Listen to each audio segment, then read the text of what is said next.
Ration card হিতাধিকাৰীসকলৰ বাবে আহি পৰিছে ডাঙৰ আপডেট। হয়, ৰেচন কাৰ্ড যদি ঘৰত আছে তেন্তে ভিডিঅ'টো সম্পূৰ্ণকৈ চাব লাগিব, নহ'লে বিপদত পৰিব পাৰে। কিয়নো লাখ লাখ মানুহৰ নাম ৰেচন কাৰ্ডৰ পৰা কৰ্তন কৰিছে। কোনসকলৰ নাম কৰ্তন কৰিছে সবিশেষ আপোনাক জনাই দিম। সেয়েহে যিমান পাৰে ভিডিঅ'টো বেছিকৈ শ্বেয়াৰ কৰি দিয়ক। যদি ইউটিউবত চাই আছে চেনেলটো ছাবস্ক্ৰাইব কৰক, যদি ফেচবুকত চাই আছে পেজটো ফ'ল' কৰক। প্ৰথমত জানি লওক কেনেকৈ ৰেচন কাৰ্ড চেক কৰিব। ইয়াৰ বাবে প্ৰথমত গুগল ব্ৰাউজাৰটো অ'পেন কৰি আপুনি সাৰ্চ কৰিব লাগিব RCMS আসাম। জাস্ট এইখিনিলৈকে সাৰ্চ কৰাৰ পিছত একেবাৰে ওপৰত যিটো ৱেবছাইট লিংক আহিব ইয়াতে আপুনি ক্লিক কৰিব লাগিব। চাওক RCMS Assam state portal, just ইয়াতে ক্লিক কৰক। ক্লিক কৰি দিয়াৰ লগে লগে চাব নেশ্যনেল ফুড সিকিউৰিটি যিটো প্ৰগ্ৰাম, ইয়াতে ক্লিক কৰাৰ পিছত আপুনি ডেস্কটপ সাইড কৰি ল'ব। সো সাইডত চাব থ্ৰী লাইনত ক্লিক কৰাৰ পিছত তলত আহিলে ডেস্কটপ সাইড পাব। ডেস্কটপ সাইডটো ওৱান কৰি ল'ব। ডেস্কটপ সাইড অন কৰাৰ পিছত চাওক ৰেচন কাৰ্ড আহিছে। ৰেচন কাৰ্ডত এটা ক্লিক কৰক। ক্লিক কৰাৰ পিছত ৰেচন কাৰ্ড ডিটেইলছ লিখা থাকিব, জাষ্ট ইয়াতে ক্লিক কৰক। ইয়াতে যেতিয়া আপুনি ক্লিক কৰি দিব আপোনাৰ ইয়াতে কেপচা আহিব। কেপচাটো আপুনি ফিল কৰি ভেৰিফাই অপশ্যনত ক্লিক কৰক।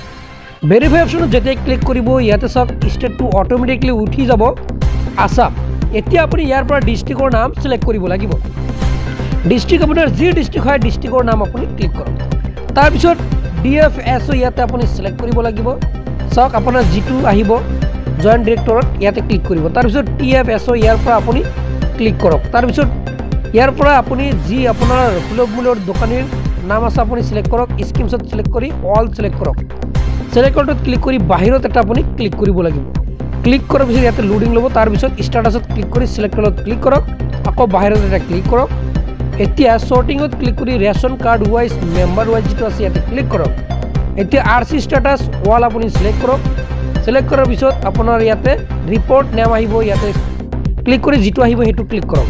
ক্লিক কৰাৰ পিছত আপুনি সো সাইডত এতিয়া আহিব। চাওক ওপৰত ভিউ ৰিপৰ্ট বুলি অপশ্যন আছে, ভিউ ৰিপৰ্টত ক্লিক কৰক। ক্লিক কৰি দিয়াৰ লগে লগে আপোনাৰ সন্মুখত এনেকৈ কিন্তু লিষ্ট ওলাই আহিব, কাৰ কাৰ নাম আছে ইয়াতে আপুনি চাব পাৰিব।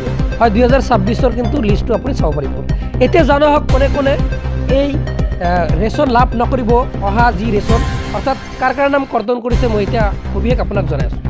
হয়, যিসকল আগৰ পৰাই এই ৰেচন পাই আছে, অৰ্থাৎ যদি ঘৰত মৃত ব্যক্তি আছে, যিসকল ইতিমধ্যে মৃত্যু হৈছে তেওঁলোকেও কিন্তু এই ৰেচন লাভ কৰি আছে।